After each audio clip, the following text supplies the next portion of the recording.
யாழ்ப்பாணத்தில் 1 கோடி ரூபாய் பணம் திருட்டு, சிறுவன் கைது, வெளியானது அதிர்ச்சி தகவல். யாழ்ப்பாணம் வல்வெட்டித்துறை கொம்மாந்துறை பகுதியில் உள்ள வீடொன்றில் சீட்டு பணம் 1,15,00,000 ரூபாய் பணத்தை திருடிய குற்றச்சாட்டில் 2 போலீசாரால் கைது செய்யப்பட்டுள்ளனர். முறைப்பாட்டின் அடிப்படையில் சிசிடிவி கேமரா பதிவுகளை அவதானித்து மேற்கொள்ளப்பட்ட விசாரணையில் கனடாவிலை சேர்ந்த 16 வயது சிறுவனும் 19 வயது இளைஞனும் சந்தேக நபர்களாக அடையாளம் காணப்பட்டுள்ளனர். கடந்த 27ஆம் தேதி வீட்டில் ஆட்கள் இல்லாத நேரத்தில் புகைக்கூட்டை உடைத்து வீட்டிற்குள் நுழைந்த சந்தேக நபர்கள் அங்கிருந்த பெருமளவிலான பணத்தை எடுத்து சென்றதாக போலீசார் தெரிவித்துள்ளனர். மேலதிக விசாரணைகளில் பணம் இருப்பதை நெடுங்கேணியில் உள்ள ஒருவருக்கு வீடியோ அழைப்பின் மூலம் தெரிவித்ததுடன் அவரது ஆலோசனைக்கமைய பணத்தை எடுத்து சென்று நெடுங்கேணியில் காணி ஒன்றில் புதைத்து வைத்திருந்தமை தெரிய வந்துள்ளது. சந்தேக நபர்களிடமிருந்து 74 லட்சம் ரூபாய் பணம் மீட்கப்பட்டுள்ளதுடன் சம்பவத்துடன் தொடர்புடைய நெடுங்கணியை சேர்ந்த மற்றொரு நபரை போலீசார் தேடி வருகின்றனர்.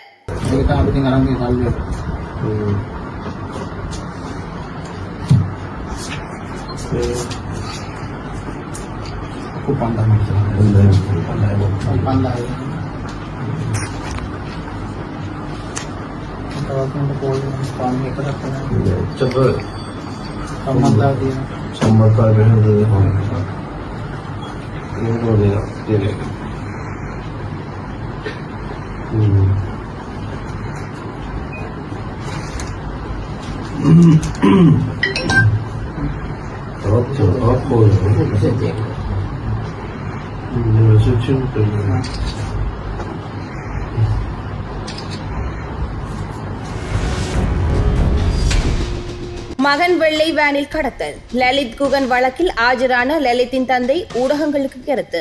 என் பேர் ஆறுமுகம் வீரராஜா, என் மகன் பேர் வீரராஜா லலித்குமார். இன்னைக்கு என் மகன் காணாமல் போயிட்டு யாழ்ப்பாணத்தில் வெள்ளை வேனில் தூக்கி இன்னைக்கு 14 வருஷமாச்சு. நாங்கள் 14 வருஷம் இந்த மாதிரி வழக்குக்கு போய்கிட்டு தான் இருக்கிறோம். கொழும்புல வழக்கு போணுச்சு, யாழ்ப்பாணத்தில் வழக்கு, கொழும்புக்குள்ள வந்துச்சு, யாழ்ப்பாணத்தில் இந்த மாதிரி வழக்கு வந்துக்கிட்டு இருந்து.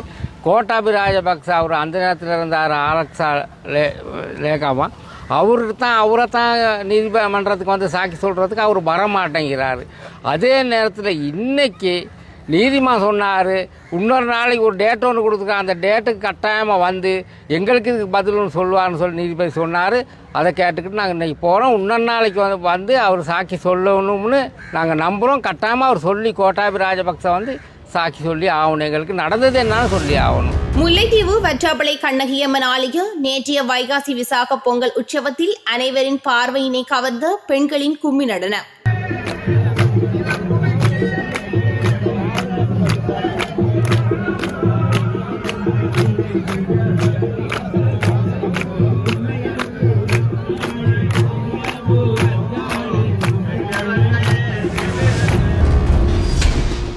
யாழ்ப்பாணம் அனலை தீவுக்கு பேருந்து அன்பளிப்பு, மகிழ்ச்சியில் மக்கள். தேசிய மக்கள் சக்தி அரசாங்கத்தின் முயற்சியினால் அனலை தீவு மக்களின் நீண்டகால போக்குவரத்து தேவைக்கு தீர்வாக பேருந்து ஒன்று சேவைக்காக அனுப்பி வைக்கப்பட்டுள்ளது.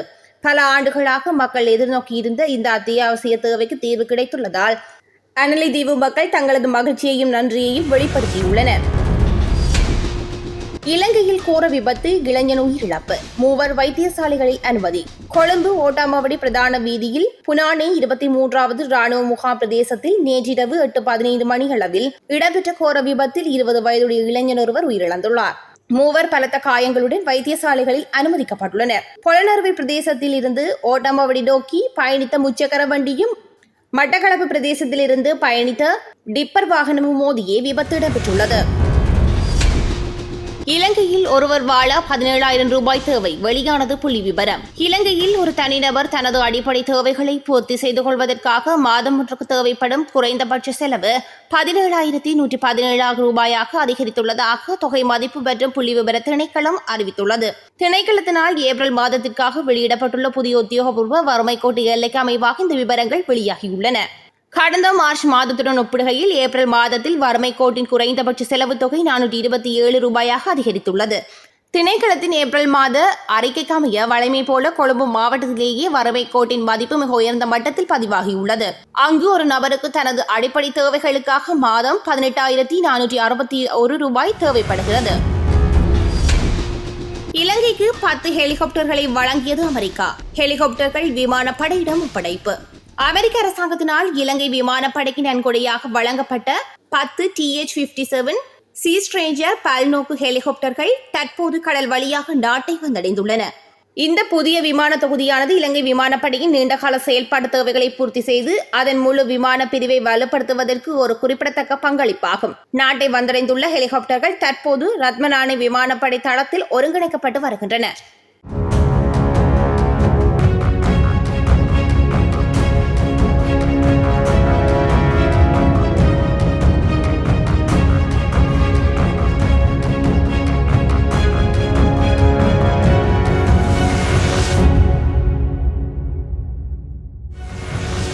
දෙදස් විසිපහ සඳ අයවැලීකන සකස් කරනකොට එක දුස්කර කාර්යයක් වගේ පෙනුණා. කොහොමද අපි ආදායම 15.3ට ගේන්නේ? ජාත්‍යන්තර මූල්‍ය අරමුදලත් එක්ක අපි උපදේශක දුමින්ද මහත්මයා ඉන්න මෙතන තුම දීර්ඝ සාකච්ඡාවන් කර අවස්ථා ගණනාවකදී. ඔවුන් හැම විටම අපි කරන කුඩා බදු සංශෝධනය මේ 15.3ට ළඟා වෙන්න බැහැ කියලා අපිට තර්ක කරන්න පටන් ගත්තා. ඒ අසීරුතුම ඉලක්කයක් කියලා කිව්වා. නමුත් වසර අවසන් වෙනකොට අපේ ජාතික ආදායම දශක 3කට පස්සේ 16.7ට ගෙනිච්චා භාණ්ඩාගාරයේ ආදායම. ඒක වැදගත් දත්තයක්. භාණ්ඩාගාරයේ ධනෙ 22 23 කාලේ 7.5ට අඩු වුණු එක 16.7 දක්වා අපේ ආදායම වර්ධනය කරගන්න අපි සමත් වුණා. ඒ හේතු කොටගෙනම අපිට භාණ්ඩාගාරයේ අතිරික්ත මුදල් ප්‍රමාණයක් එකතු වෙන්න පටන් ගත්තා. අතිරික්තයක්. සාමාන්‍යයෙන් ගත්තොත් 2022-23 කාලේ භාණ්ඩාගාර account එක ගිය OD එකකින් බැංකු අයිරාවකින් අපේ රාජ්‍ය බැංකු මුළුමනින්ම එක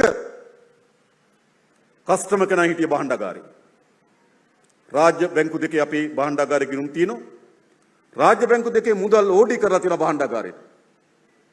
භාණ්ඩාගාරේ OD එක 2022-23 වසරවල OD එක තිබුණා කෝටි 80000ක්. බිලියන 800ක OD එකක් තිබුණා. ඒකට භාණ්ඩාගාරේ සල්ලි නෑ. භාණ්ඩාගාරයේ තියෙන විශ්වාසය මත බැංකු වියදම් කරලා. ඒ නිසා මොකද සිද්ධ වුනේ? බැංකු වලට වෙන අපේ පෞද්ගලික අංශයට ව්‍යාපාරිකයන්ට ණය දෙන්න වෙහෙසෙන්න ඕනේ නෑ. හොඳ ණය ගන්න ගැනුම්කරුවෙක් ඉන්න ආණ්ඩුව. එක කස්ටමර් කෙනයි. පොළු තියන්නේ නැහැ ආණ්ඩුව ගෙවන්න එපා. මොකක්ද උනේ? මුළු මූල්‍ය වෙළඳපොළ ඇකිලෙන්න පටන් ගත්තා. හැබැයි අපිට පුළුවන්කම ලැබුණ මොකක්ද? දැන් චුට්ටක් අඩු වෙලා තියෙන්නේ. අපි භාණ්ඩාගාරේ account එක ධන බිලියන 1200ක් කෝටි 1,20,000ක ධන අතිරික්තයකට අපිට භාණ්ඩාගාර account එක ගේන්න පුළුවන්කම ලැබුණා. ඒකෙන් කෝටි 50,000ක් තමයි අපි ඩිප්ටෝ වලට වෙන් කරන්නේ. ඕනෑම ගෙදරකත් එහෙමයි. ව්‍යසනයන් සිදුවේ හැකි ඕනෑම ගෙදරක් තමන්ගේ ව්‍යසන වෙනින් තැම්පතු තියාගන්න. අපි තේම තැම්පතු එකතු කරලා තිබුණා. ඒ ආර්ථික ඉතාමත් වැදගත් සාධකයක්. ආණ්ඩුව ප්‍රධාන ණය ගන්නකරු වෙනුවට අපි එළියට ණය නිදහස් කරන්න කිව්වා. ව්‍යාපාර වලට කර්මාන්ත වලට 2024 බැංකු පද්ධතිය කර්මාන්ත සඳහා නිකුත් කළ තිබුණේ බිලියන 700යි. ව්‍යාපාර සඳහා නිකුත් කළ තිබුණේ බිලියන 700යි ණය. 2025 පෞද්ගලික අංශ සඳහා ණය ලබා දී තිබෙනවා ට්‍රිලියන 2ක්. බිලියන 2000ක් බැංකු විසින් පෞද්ගලික අංශයට ණය ලබා දී තිබෙනවා. ඒ ආර්ථිකය ඉතා වේගයෙන් චලනය වීමේ වැදගත් සාධකයක්.